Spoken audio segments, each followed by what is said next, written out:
a final farewell to former Senator Joseph Lieberman. Hundreds are gathered in Stamford to honor the man who left an indelible mark on the state of Connecticut and our nation. Chief political reporter Susan Ralph is live in Stamford where the service is being held. And Susan, what can you tell us? Kara, when you looked out into the crowd today, it was so abundantly clear how much former Senator Joseph Lieberman meant to so many.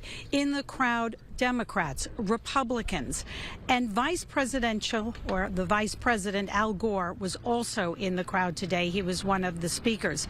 These are people from all walks of life who believe that Joe Lieberman was not only someone who should be respected, but also liked.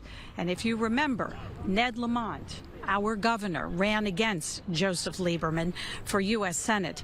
Lamont talked about how important it was to put aside differences and how Lieberman was able to do that. In fact, that was the common theme among so many people here today, that while many thought Lieberman was disagreeable or didn't agree with them necessarily, they found that he was a man who listened, that he believed in civility. And Governor Lamont said despite all of their differences, they have always remained friends. And then suddenly he was gone. But he's not gone, because I know he'll always be remembered in that book where it counts and always listed as a mensch. God bless Joe Lieberman.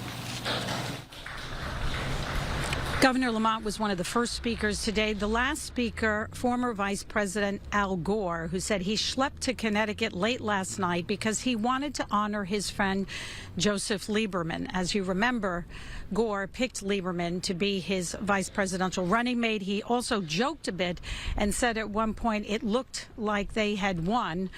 But all kidding aside, he said despite their differences, again, that they were always able to remain friends. Now, this temple here in Stamford is the temple that Joe Lieberman belonged to when he lived in Connecticut. It is also where he married his wife, Hadassah. And there was a very sensitive moment for me when I saw Hadassah inside the temple going into the service. Our eyes met. We've known each other for quite some time, and she reached out and grabbed my hand, and it was definitely a difficult moment. And I think this is a very difficult moment for a lot of people. Lieberman's death was very sudden, but his legacy will certainly live on. We are live this noon in Stamford. Susan Ralph, Channel 3 Eyewitness News. Susan, absolutely, his legacy will live on. Thanks for that report. And now in